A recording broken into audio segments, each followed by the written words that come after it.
In the rows, in the rows. Boy, she's tough. Boy, she's tough. You ought to see her on a school bus.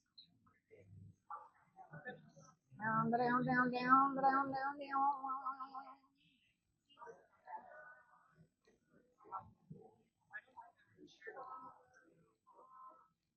How many of you are native Floridians? One. She gets a prize. How many of you drove 10 minutes to get here? How many of you drove 20 minutes to get here? How many of you woke up and the airline had canceled your flight and you drove 20 hours to get here because you're afraid of a 4-foot-tall woman? The police are still looking for me in Louisiana because I drive a Porsche and they don't. When I got the email at 4:30 in the morning, I if it had been anybody else, I wouldn't be here, but I am actually physically afraid of her. And I didn't want to have to be the one to call and say, listen, could I zoom in? Because no. She wants the microphone. Hi, hey again. I want to let everybody know this is Dr. Cummings' book, Dementia, right? Yes. It's an amazing book. You can buy it on Amazon. It even has the Town Square version. Town Square.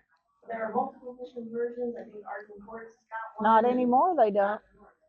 Town Square uses we often give these out to our families when their members join Town Square, so sometimes we have given them out in the past, but we've had such a outpouring of wanting them. Now we're just redirecting everybody to where they can find them. But it's called Itty Bitty Dementia by Dr. Tam Cummings. It's a very easy read, and people find it exceptionally helpful in understanding. The other thing the book has is in the back of the book, there are all types of tools. Thank you, Dr. Cummings. All kinds of tools, and we talked about the dementia behavioral assessment tool, which can help you stage out your loved one. So if nobody's told you what stage your loved one is in, the back of the book can really help you do that. There's also caregiver stress and depression and end of life and pain scale and all kinds of fun stuff, but very, very educational. So I would encourage everybody who hasn't gotten themselves one of these books to have one, to grab one. And then the other exciting piece of news is that Dr. Cummings is going to allow me to add a chapter to this book. And I'm writing one on medications in dementia, which will be added in the second one. Won't that be awesome? Do I have to introduce you? No, give me that. So, I don't know if y'all know this, and it's hard for me because she's a nurse practitioner, but she's a doctor, and they just don't call him a doctor. But this lady is one of the leading specialists in our nation on the proper use of medication in people with dementia. So if you have not used Catherine, who lets me call her Catherine in public, but in private I have to refer to her as Dr. McDermott. If you have not used her, had her look at your person, she is a specialist in being able to tweak medicines to get the desired outcome for a person. She understands her dementia. She understands her medicine. I think she ought to be teaching at like Harvard. And I only said that because she went to Yale. And she's really ugly about that. And I went to Baylor, which is the sister university of Harvard. So it's ugly. I did drive here. At one point in Louisiana, in an hour and 45 minutes, I made 9 miles. Oh my God. I so hate those people. I do. Can't even build a road you can get down. And so on the way back, I'm going to fool them. I'm turning in Mobile and heading north. I'm going to come into Texas on 20, which means I almost have to stop in Shreveport, don't you? And what's in Shreveport? Gambling. I don't gamble, but it fascinates me. I can't understand how people do that. I'm like, why don't you just hand me $20 and every so often I'll yell, you win, and I'll give you 50 pennies. I think you'll feel better.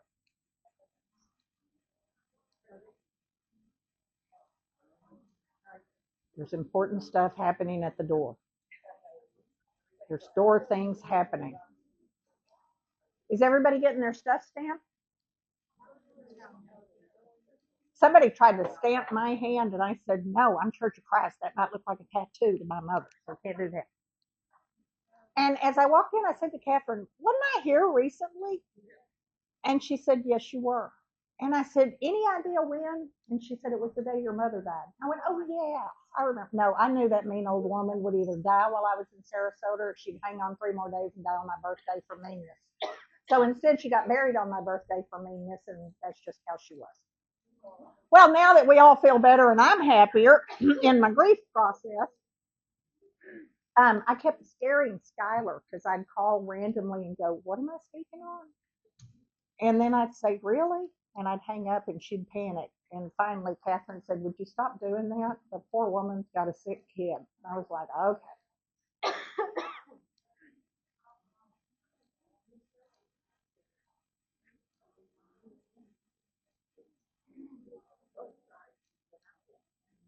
See, she'll tell you where you can sit. Bless you. You okay? You need some water? Somebody left a water up here with ice in it. Oh, they took it. This nice man is going to go get you water. Oh, it's your husband. Ma'am, you have him so well trained. Ladies, we should all bow to her. Nice job. Nice job. You know, he doesn't look that happy at the back door now. Okay, do we think we have everybody? Except your husband? She won't even let him sit on the same row with her. A lot of respect there, huh, ladies? She told him where he could go sit. Wasn't going to be next to her. How many of you are caregivers of a person with dementia? God bless you. God bless you. You are on a unusual and terrible journey.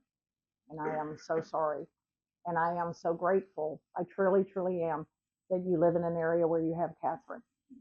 Because here you've got a true expert, and most of the places I speak in, they have no idea and they have no one trained to do what she is trained to do. I'm Dr. Tam Cummings. I'm a gerontologist. I am a subject matter expert in dementia, and dementia is all I do.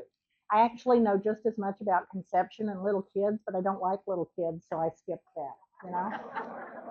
Little kids bite you. Older people, you know, I've been gummed once or twice, but that was it. That was it. It wasn't a bad thing. So this is what our good friend Skylar wants us to talk about today, and it's going to be the caregiver journey. And this is what, look at that. Y'all didn't know I could make a slide do that, did you? I talked so slowly, he's back with your water. They say it is. The people in the back are like, it's working a little too well. Okay, so during the caregiver journey, and it is much longer than I think a lot of us realize. One of the reasons I want you to do the short IQ code test is because every question starts compared to 10 years ago. And what a lot of you realize is you have not been doing care for 5 years or 2 years or 3 months. You've been doing care for 10, 15, or 20 years. And it does take a toll on you. The journey starts with getting a diagnosis. How easy is that to do? Yeah, we'll come back to that one. How about managing at home? The transition into daycare. Okay, some of these dementias, I've had 3 calls in the last day, and they were all people with dementia in their 50s. So that certainly is something more different. What happens towards the end of life, and then the grief that you go through. Okay? Everybody with me? Okay. Hey, I wonder if I mess this up, and every single one of them is going to do that. So families are a lot different than they are when we were growing up. When we were growing up, we basically had bloodline families. Your parents were married, and all of the children belonged to those parents. And then we added in stepchildren, and so in social work, it became another name, family. The idea of family began to grow, and finally we have step families of step families of step families. My father's been married 7 times now. I haven't even bothered to learn the last 4 names. What's the point? You know, I don't know who these people are. Okay, so families have changed a lot from what you and I saw on TV when we were growing up. And then every family has this guy.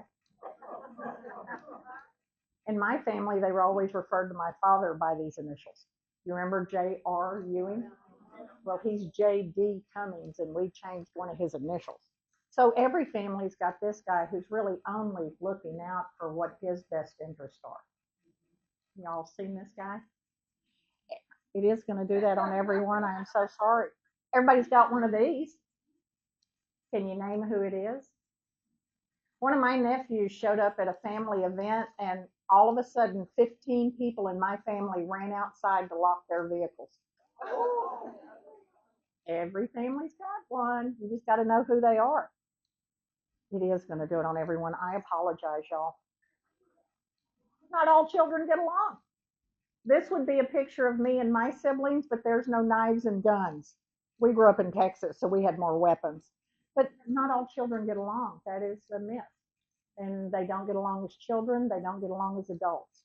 And that is not an uncommon thing. And here it goes again. And so one of the issues can be for you as the adult child is you realize something's wrong, but nobody will talk about it. And if you try to talk about it, they're your parents and they shut you down. And this affects the family dynamics and it really upsets the children. And then you feel like you're that little kid again and you're getting in trouble when what you're actually doing as the adult child is what your parents trained you to do, which was to be there when they got older if they needed assistance. But things have changed in our country. When I was growing up, we went off to school, we went out into the world, and when our parents got sick, we moved back to small town America. And now we like where we are, and we move our parents from where is most familiar to them to where we are. And that can cause issues as well. In stages 2 and 3, it's just minor things. Stage 2 is called mild cognitive impairment. They need some assistance with some housekeeping and transportation. And remember, getting a dementia diagnosis, think of it as brain cancer. And that question about should they drive answers itself because you understand what brain cancer would mean, and dementia is doing the same thing to the brain. Does that make sense to everybody? Okay. This can drive me crazy. How many of you got your loved one to the doctor, and because you're married to them and you know them best and you did a great job of explanation, and the doctor said, have you met this doctor? Yeah, many, many times. Whoa, whoa, whoa, go back, go back. It's the slowest curtains ever. How many of you had this? Years before you could get anybody to give you a diagnosis. Years while you tried to figure out what was going on. This morning I had to take a phone call because someone booked something with me last night, and in her email, the message said, so am I crazy or what? And before I even talked to her, I texted her back and said, you're not crazy. How many of you thought you were crazy? How many of you got told by the doctor, you're the one with the issue? That's a common group. Y'all should form your own support group. Dementia in stage 4 means there's more assistance needed with mobility, transportation, work around the house, and protection from themselves for spending their own money, because they will give it away or do something with it to where suddenly they have nothing left. Does that make sense to everybody? Then you got another appointment, didn't you? Because you wouldn't give up. And what'd they say? And they told you again it was you. Okay, and who knows this person better, you or somebody with a medical degree who's seen them for 5 minutes?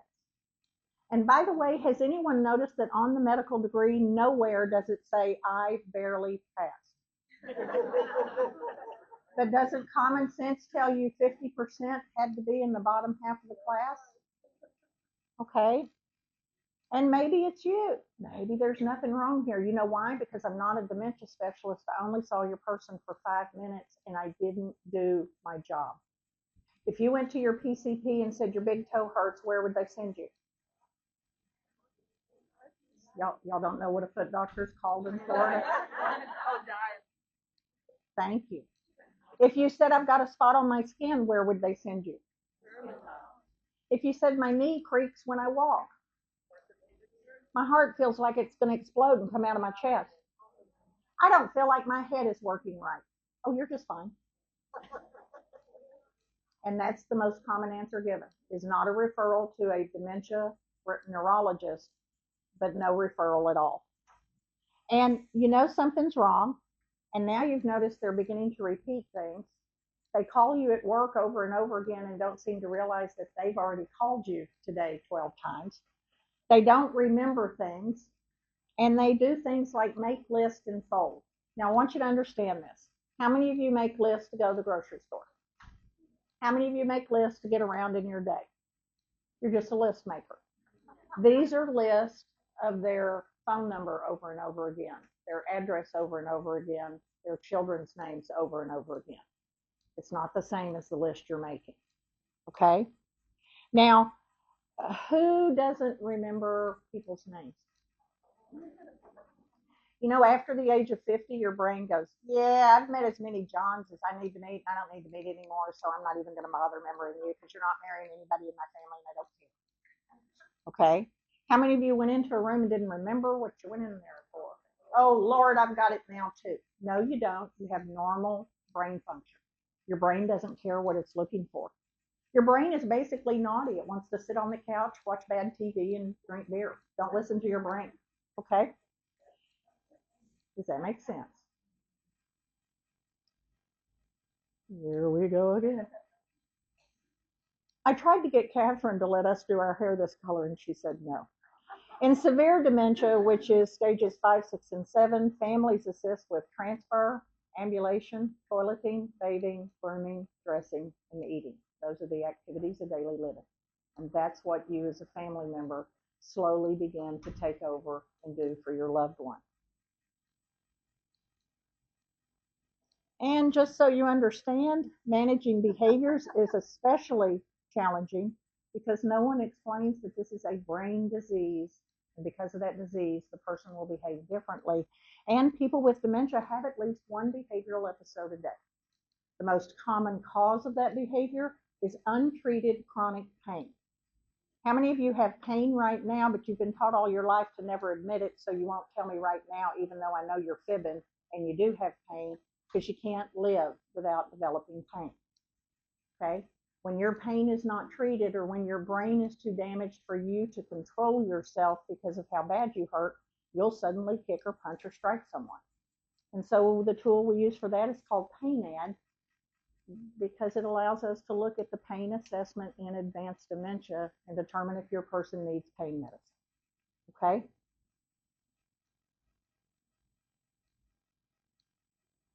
How many of you have noticed that their eyes are different? And then in the beginning, there was a short, just a second of vacancy. And then all of a sudden, there's just a shortness of awareness. And vacancy is there most of the time. I can't decide if this makes this more fun or just annoying. And then there's wear and tear on the parent who doesn't and may not feel comfortable discussing what's going on even with their children. And the second thing that we forget is, what if the other parent is also sick but has a different dementia and it's not as advanced? Okay, so a lot of times we focus on the one that's obviously ill and no one notices until death that the other spouse is even more ill. Does that make sense to everybody? And remember, an Alzheimer's dementia person does not look, behave, or act like a vascular dementia person. Okay, so the more rare the dementia, the more trouble people around you will have supporting you because they don't see it. Okay? But you kept on trying, didn't you? You just kept thinking that eventually the doctor's going to see me. The current waiting time in this country to get into a dementia testing center is 16 months for a terminal illness. Do you think they'd wait 16 months if it was cancer? No. Right now, if you need to get your person into a specialty center, you would go to Lubbock, Texas, to the Texas Tech University's medical school, Garrison Institute. They could see your person in 2 months. Of course, it means you have to take the chance and try to fly to Lubbock. That may or may not happen. We don't know. And then the doctor saw you, but the diagnosis isn't made using the mini mental status exam. That's an orientation test, but the insurance companies want us to use it first because your person can pass the dementia, can pass it for 5 more years before dementia will finally impair them. So they don't even want us using the test that allows us to tell you your person has dementia right now so that you can make better financial decisions. Okay? And by the time people are diagnosed in this country, most of our people are not diagnosed until stage 5 of the disease, and by then it's too late for the medicine. It doesn't work now. There's too much brain damage. Does that make sense to everybody? Anybody depressed yet? Aren't you glad you ate before? And your loved one just keeps getting worse. And you notice the medicines aren't being used right. You can see from bruises and bumps that there have been falls. They're still driving, and you've noticed the car is beginning to get nicks and scratches and bumps on it, and they'll tell you that somebody at Publix keeps hitting them. And it's them. Okay? And she's just not safe. And when you think about, I don't want to take the keys away, if she has a car wreck, the insurance company will not cover her, and you will get sued. I mean, you're in Florida. I could throw a rock in this room and probably hit 2 attorneys. Okay? So she's just not safe. And if you have people in your family that don't get it, tell them it's brain cancer. Because I can show you a slide of a brain cancer brain and a slide of a dementia brain, and they're almost identical. It's just that because you understand cancer, you forgive that person, and your person you stay mad at because no one explained to you all of these behaviors are brain driven. They're not in denial. The brain doesn't know it's damaged. And how much fun would it be for you if I followed you around all day long and pointed out what I felt you were doing wrong? Would that be fun? So stop it. You're not making them better. They're not learning brains, they're dying brains. So show them the compassion that you would show a stranger. It's a monster under the bed, isn't it? Aren't those scary hands? I'll take that slide out. I don't want to scare anybody. And then very slowly, the most common way that a family member describes their loved one is they have become a shell of who they used to be. And that makes your grieving hard, makes your grieving different. Many of you right now are in post-death grief. You are grieving for your loved one as though they had already died because the person you knew has died. When I was a young gerontologist, I called a lady and I said, if y'all want to see your husband, you need to come now. He will die this weekend. And she said, call the funeral home. My husband died 8 years ago. And I thought, oh my God, that's so cruel. How could you say that? And then I thought, I don't know her journey. Maybe it wasn't a happy marriage. Maybe he beat them all the time. Or maybe she felt like the man she knew had been gone that long. Does that make sense to y'all? Okay, seriously. Is that not the meanest looking person you've ever seen? I don't know why I use. Okay, I'll take this one out too. It's scary. Okay. You begin to have arguments with them about bizarre behavior or regular behavior, and what you've got to understand is the brain doesn't know it's sick. So when you accuse them of doing something, their brain doesn't know that it did that thing, and now they think you're just lying to them and trying to make them mad and picking a fight with them, and so they will come right back at you. Okay? So don't argue with them. Teenagers, drunk people, people with dementia, you're not going to win those arguments, so stop it. Just stop it. You're just going to make them madder at you. You begin to have angry conversations because you don't understand it's brain damage that you're witnessing. It's not happening with purposeful intent, even though, because humans with dementia don't look sick until stage 6 of the disease, when they've lost a pound of brain tissue, you can easily think they're doing it on purpose. And if they weren't a pleasant person to begin with, although recently I've had two, the lady this morning said, he's a lot nicer now than he was. Thank God. I don't even know how I made it do that slide, just so y'all know, okay? And then there's a stigma that comes with this. Y'all know what being ghosted is? How many of you have been ghosted? I don't mean you were, Halloween was a couple of weeks ago and a little kid jumped out. I mean people stopped calling you. And that is normal, which is why we want you in support groups, okay?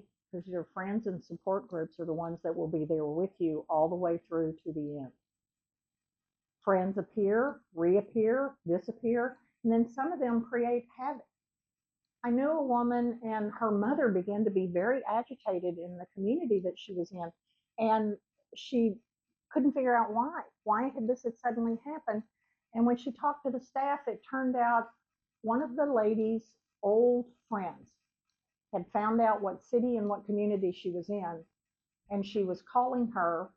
And every time the lady with dementia said, I don't know where my husband is, her friend took great delight in describing the funeral to her. Okay? So there are people you will have to block out of your life because they're not helpful, they're harmful. Does that make sense? Okay. Y'all want that lady's phone number? Okay. So how many of you begin to think it is me? The doctors say nothing's wrong, so it must be me. How many of you thought there's something else going on? How many of you have questioned why is there no help for this? Because the federal government gives billions to AIDS research and billions to cancer research. And in the current budget, the budget for dementia research is less than $500 million. And in the research bucket, that's not a drop of water. So until the federal government gets their checkbook out, we're not going to see anything change in how this care is done. Does that make sense? Okay, this is all on the test later. As y'all know, I love to give a test. Okay, and then finally you got to the doctor, right? How long did that take some of you? 4 years. People with Lewy body, on average, it's 8 years before they get to the right doctor. And so you're told it's behavioral, or you're told it's dementia, but you're not told which dementia it is, or even that there are dementias. Dementia is only the umbrella term, like cancer would be. And then they tell you, without taking any tests or scheduling any tests, to come back in 6 months. And then how many of you were told not to come back at all? And that's the most common thing the neurologist says. There's nothing we can do. Don't come back anymore. That's pretty helpful, isn't it? And in the meantime, we're asking you to take away their independence in order to keep them safe. And that is a horrible, gut-wrenching feeling because we are a country that values our independence. Does that sound familiar to y'all? And then some of you are just mean. Is this another scary picture? Okay, I'll take those 3 slides out. Okay, and then there are moments of horror that you see in your loved one when, for just a flash, they seem to realize something is wrong. Something is terribly wrong, but then in a flash, it's gone. So your critique would be, please remove those 3 slides. That's what I heard you say. Okay, it's hard to explain it and to involve the grandchildren. The grandchildren are not the grandchildren that we were. We didn't have phones, did we? We actually spent time with our family members. And so it's harder to talk to them and explain what's going on. Yeah. Guess which state is leading the nation in drinking during COVID? Guess which state? Texas. Florida. You guys don't know how to drink. Guess which state is leading the nation